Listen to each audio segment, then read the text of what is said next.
야, 근데 연관 검색어가 미쿠는 뭐야? 실존은 또 뭐야? 아니, 키워드가 너무한 거 아니야?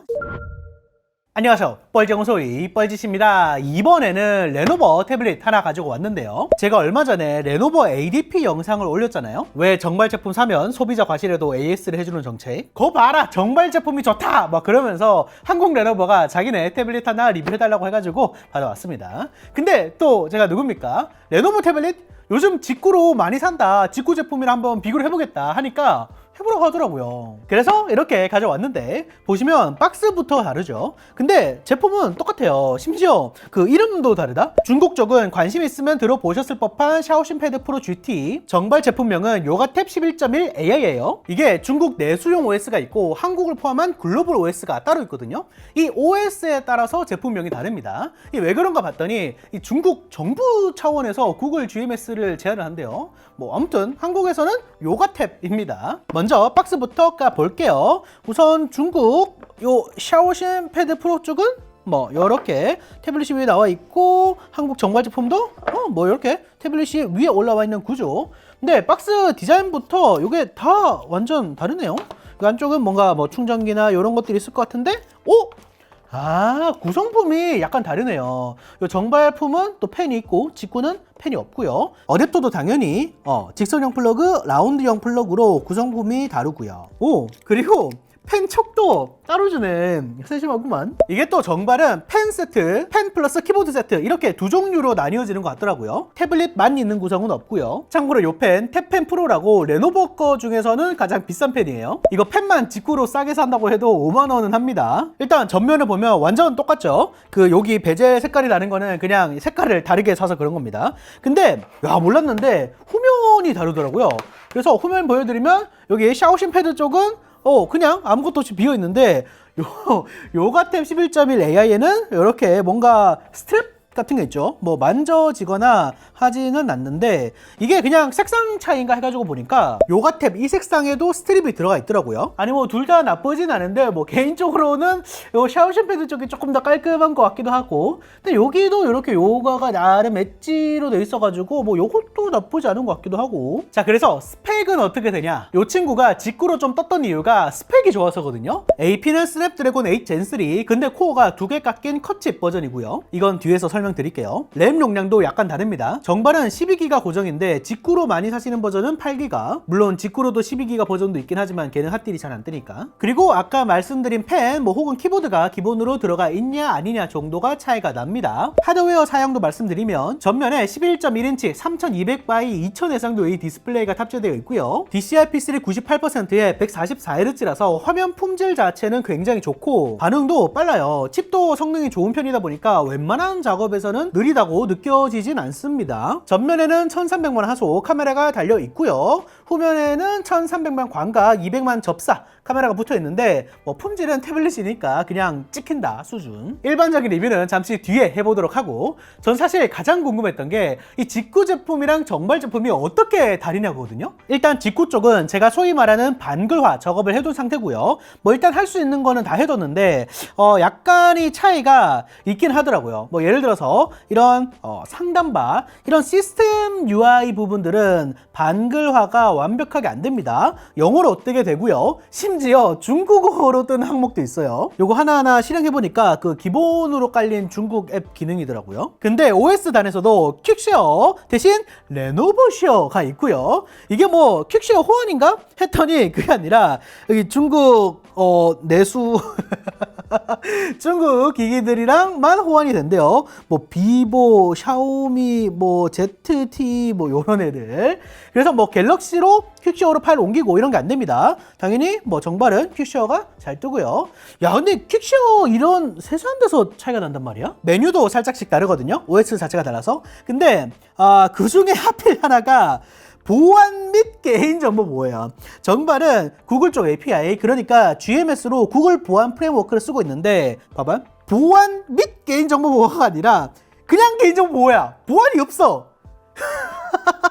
이 괜히 약간 좀 불안하게 그리고 이거 눌러보면 이렇게 이제 구글 쪽이 아니라 중국 내수용 자체 보안 시스템이 따로 들어갔고요. 뭐 정발 쪽도 이런 기능들이 부럽다 하면 이쪽을 누르면 요 기능들 몇 개 끌어다 또 쓸 수는 있습니다. 어쨌든 이 구글 보안 서비스가 베이스로 돌아가냐 아니냐가 차이가 있고, 그러니까 결국 하드웨어는 같지만 소프트웨어 차이인데, 그게 좀 민감하신 분들에게는 특히 또 하나 골 때리는 거 있거든요. 직구 쪽에 여기 안전 및 긴급 상황 이거 눌러보잖아. 그러면 앱 추천, 앱 설치 후 지능형 추천 앱을 표시합니다. 이게 무슨 소리인지 알아요?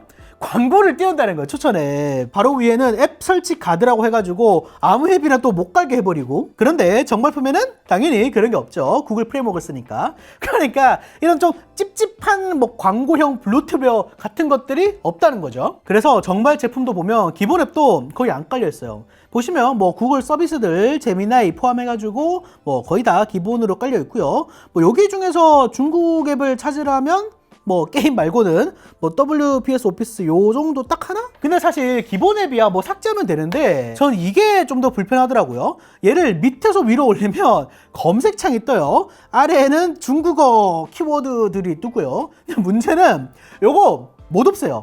못 겁니다.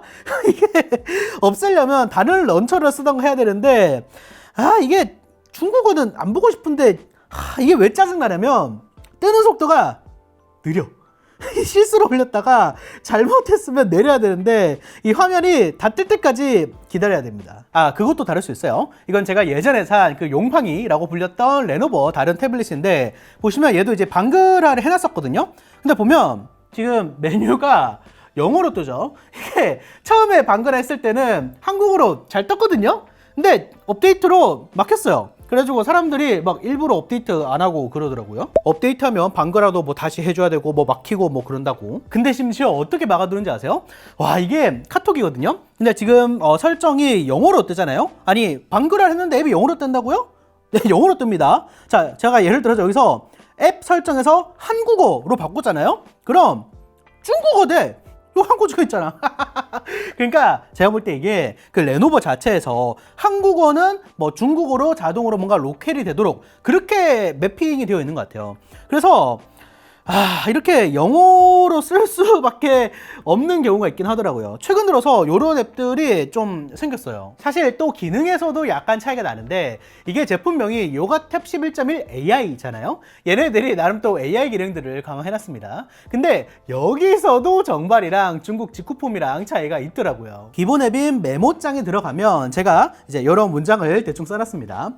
여기서 상단에 AI 마크가 있는데 뭐 이어쓰기, 다시 쓰기, AI 요약 이렇게 있거든요. 뭐 다시 쓰기 누르면 뭐 문장의 맞춤법이라던가 아니면 톤 같은 것들을 변경해주는 기능이라 보시면 되고, 근데 제가 확인해 보니까 요거는 이제 클라우드를 통하더라고요. 그래서 혹시 찝찝하시면 뭐 다른 AI 쓰시는 거 추천드립니다. 왜냐면 다른 AI 기능들 제약 없이 사용할 수가 있거든요. 그냥 서클 투 서치 같은 거 이렇게 꾹 눌러서 쓱 해서 이용하고, 혹은 화면 분할을 해서 옆에 제미나이를 띄워둔다던가 하는 방식으로 동시에 사용할 수가 있습니다. 근데 메모장에서도 직구 버전과 차이가 있는데 좀 재밌어요. 직구 버전은 무조건 계정 연동을 해야 됩니다. 그럼 제 노트들이 서버로 넘어간다는 뜻이죠. 그래서 이제 싱크 뭐 조절하려고 설정을 켜면 무슨 중국어가 뜨는데 뭐 해제가 된 거겠죠? 어쨌든 요 한국 정발 버전은 설정창이 그냥 이렇게 기능 하나가 끝이에요. 요런 데서도 차이가 있더라고요. 또 다른 AI 기능이 요거 AI기로 요거 꽤 유용합니다. 보시면 딱 봐도 뭔가 번역해주는 거라는 건 알겠죠? 설정에서 영어를 이제 한국어로 번역하는 걸로 해보고, 오케이, 영상을 하나 찾았으니까 요거 한번 틀어볼게요. 틀면 이제 자동으로 되는 거거든요. 자, 나온다. 봐봐요.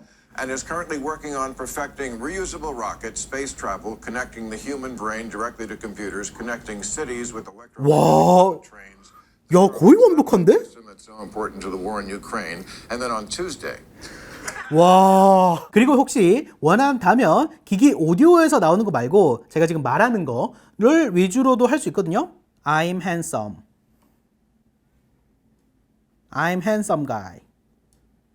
어쨌든 이런 식으로 잘 해주고, 하나 더 대단한 거는 요 버튼을 누르면 메모장에 기록이 저장이 되는데, 자, 그냥 번역된 것만 저장이 되냐? 그게 아니라 이렇게 영어 나오고 한글 나오고 영어 나오고 한글 나오고 센스 있게 변기가 되기 때문에 굉장히 편리하고, 그리고 사소하지만 이것도 직후 버전과 차이가 있습니다. 정말 버전은 언어가 그래도 좀 되거든요.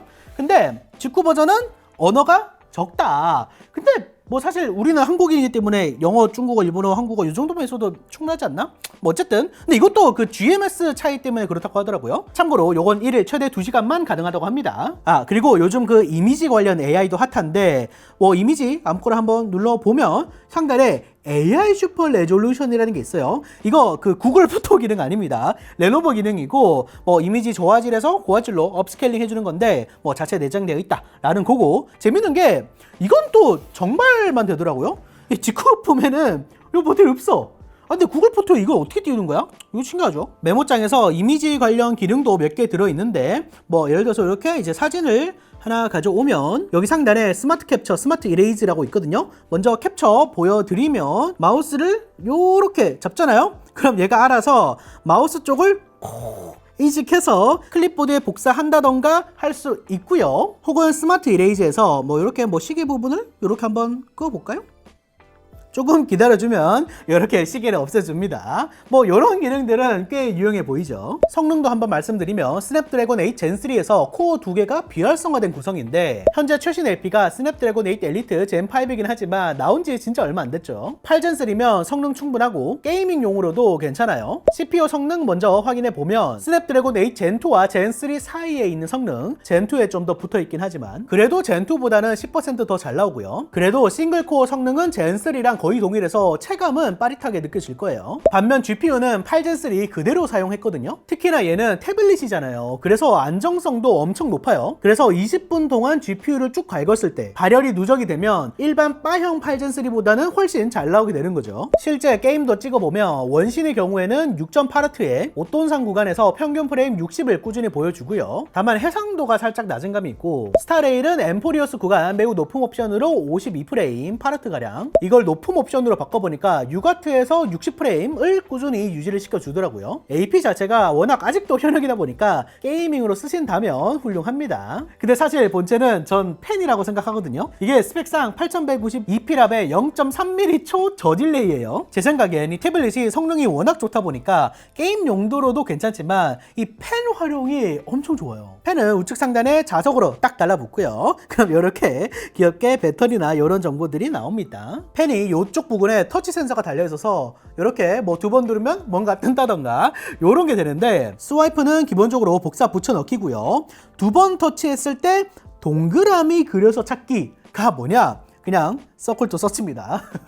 이게 영상으로는 좀 보기가 힘들지만 제가 여기 스와이프 하거나 뭐 터치할 때마다 이 진동이 울리거든요. 이 펜 자체에 햅틱 센서가 들어가 있어요. 이걸 엄청 잘 활용한 게 있는데, 여기 필기 피드백이라는 게 있거든요. 이게 장난 아닙니다. 위에서 뭐 볼펜, 형광펜, 연필, 만년필 이런 식으로 필기 효과를 선택할 수가 있는데, 그냥 필기할 때랑 이 피드백이 있는 필기랑 감각이 완전 달라요. 요거 마이크 갖다 대서 한번 들려드리면 진동 패턴이 다른 거거든요. 예로 한번 보여드리면,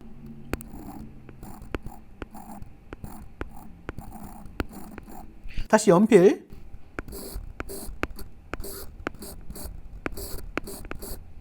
형광펜,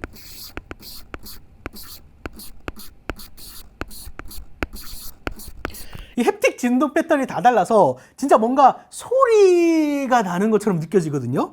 이건 와 진짜 설계를 잘했습니다. 다른 회사에서도 이걸 빨리 적용해야 되지 않나라는 생각이 들 정도입니다. 근데 저는 여기서 의문이 든 게, 이 직구도 탭이 당연히 연동이 된단 말이에요. 같은 제품이니까. 근데 얘는 서클 투 서치가 없잖아. 뭐가 나올까? 자, 지금은 직구 버전이거든요. 과연 2번 누르면 뭐야, 뭐가 나오긴 나온다.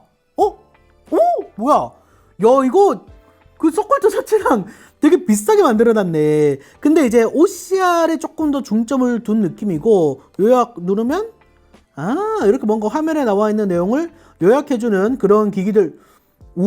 야, 너 생각보다 잘 알려주는데, 근데 너 중국어 그거 AI 모델이 양자화를 많이 시켰나 봐요. 어쨌든 요런 것도 되고 화면 번역도 되나 보네. 야 근데 이게 되면 서클 서치가 의미가 뭐야 번역이 번역되는 언어가 영어랑 중국 간체자, 번체자 밖에 안 되네요. 인식도 얘네들밖에 안 되고 뭐 딱히 의미는 없구나. 이게 서클 투 서치를 은근히 많이 쓰거든요. 여기서 체감 차이가 좀 나겠네요. 다시 정발 제품으로 돌아와서 텍스트 입력 필드에다가 요렇게 글자를 적어서 인식시킬 수도 있어요. 참고로 요거 직구 버전에서는 한국어 인식이 안 되더라고요. 이렇게 잘 검색이 됐고, 야 근데 연관 검색어가 미쿠는 뭐야? 실종은 또 뭐야? 아니 키워드가 너무한 거 아니야? 실종을 검색한 사람이 있다고? 요게 이 글이구나. 제가 실제로 실종됐다는 건 아니고요. 누가 이런 아주 악질적인 사진을 공유하면서 뭐 납치당했다고, 감금당했다고, 혹은 또 제가 그 4대 뻘진연구소라는 썰이 있습니다. 1대는 또 잡아먹혔다고. 근데 야 내가 봐도 차이 좀 많이 나긴 한다. 사실 또 악질적인 건 아니죠. 그냥 캡처를 해가지고 옆으로 나열했을 뿐이니까. 그치 뭐 사진을 편집한 것도 아니고. 그렇습니다. 맞다. 헛소리 하다가 까먹을 뻔했네요. 참고로 별메인 전용 키보드가 있거든요. 요거 사면 이제 펜도 조금 더 깔끔하게 보관할 수가 있는데 후면에 요 커버를 장착을 해주고, 참고로 얘는 또 킥스탠드이기 때문에 단독으로도 이런 식으로 사용할 수가 있고요. 하단에 포그핀이 있어서 이렇게 딱 달라 붙이면 화면 보기도 편하고 노트북 느낌으로 사용할 수가 있습니다. 근데 이 키보드가 편한 점은 요 토글 키예요.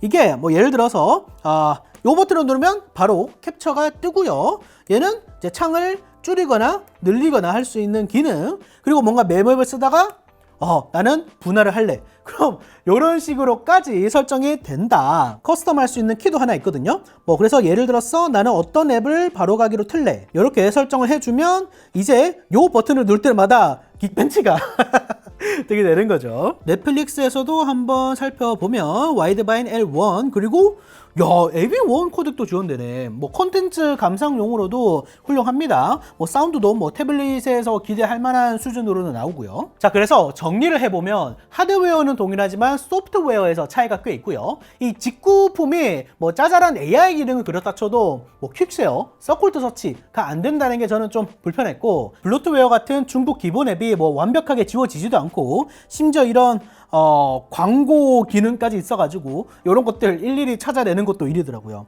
그리고 제가 하나 더 발견했는데 뭔지 아세요?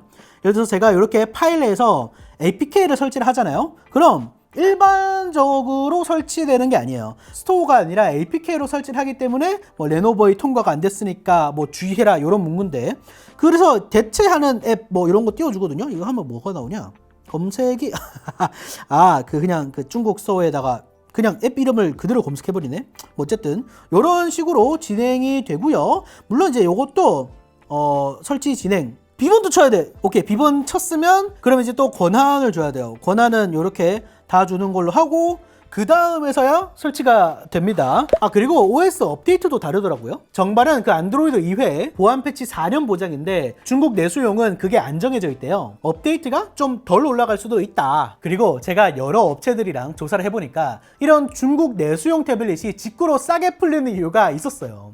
이게 재밌는 게 그 막상 정가 자체는 한국이랑 중국이랑 차이가 얼마 안 나거든요. 근데 중국 정부에서 주기적으로 전자제품 보조금을 뿌려요. IT 접근성을 올리려고. 근데 그걸 타먹어서 한국으로 넘어오는 거더라고요. 그리고 이 레노버가 직구로 유명했던 게 또 저 같은 얼리 어댑터들은 신제품이 나오면 바로 사고 싶은데, 특히 뭐 Y700 같은 게이밍 태블릿들 늦게 나오니까 직구로 사는 경우도 많았거든요. 제가 또 얼핏 들었는데 내년부터는 또 주요 제품들 중국이랑 또 전 세계 동시 출시한다 이런 말이 또 있더라고요. 어쨌든 결론적으로 이걸 뭐 오로지 내가 게임이나 영상 같은 컨텐츠 소모 목적으로만 구매한다 라고 한다면 직구 제품도 괜찮아요. 성능은 같은데 일단 가격이 저렴하니까. 근데 뭐 선물할 때나 남한테 추천해주거나 이럴 때는 좀 애매하긴 하죠. 이거 직구품인데 방글을 하면 반쯤 한국어로 쓸 수 있고, 근데 업데이트하면 한글이 풀릴 수 있으니까 업데이트 알림이 뜨더라도 무시해 라고 말할 수가 없겠죠. 특히 또 ADP라고 바닥에 떨어뜨린다거나 뭐 물을 쏟는다거나 하는 소비자 과실에도 1회에 한해서 무상 AS를 해주기 때문에 저도 진짜 받아봤잖아요. 뭐 새로 하나 사는 것보다는 더 싸니까 보험 느낌으로 뭐 정발을 가는 이유도 있겠고요. 처음에 말씀드렸다시피 PC 펜 세트 혹은 뭐 펜 키보드 이런 식으로 파는데 국내 사후 지원을 어느 정도 가치로 생각하냐에 따라서 평가가 갈릴 것 같아요. 근데 펜은 확실히 좋은 것 같아요. 햅틱 아이디어가 진짜 좋은 것 같아요. 그리고 소프트웨어도 몇 개 껴주는데 어도비 익스프레스 라이트룸 2개월 멤버십, 퍼플렉시티 그 검색 특화 AI 2개월, 그리고 여기 벤티지 앱에 들어가 보면 구글 원 AI 프리미엄 3개월 무료까지 껴줍니다. 이것들은 그 국내 정발을 사야지만 주는 거예요. 사실 뭐 모든 정발이 그렇지만 이런저런 편의성이나 AS 같은 부분들 때문에 정발품을 구매하잖아요. 근데 그 AS가 ADP다. 전 개인적으로 이 ADP를 한번 받아봐가지고 이게 완전 작살이 나 있어도 형체만 살아있으면 AS 해준다고 하니까 요거 생각하면 또 완전히 가성비가 나쁜 건 아니지 않나 생각을 해봅니다. 펜도 포함인 부분이 있고요. 사실 제품 리뷰라기보다는 이 중국 직구 버전이랑 정발이랑 어떤 게 다른가 좀 많이 살펴본 것 같은데 뭐 이렇게 올려도 되죠? 자, 영상 시청 감사하고요. 그럼 다시 봅시다.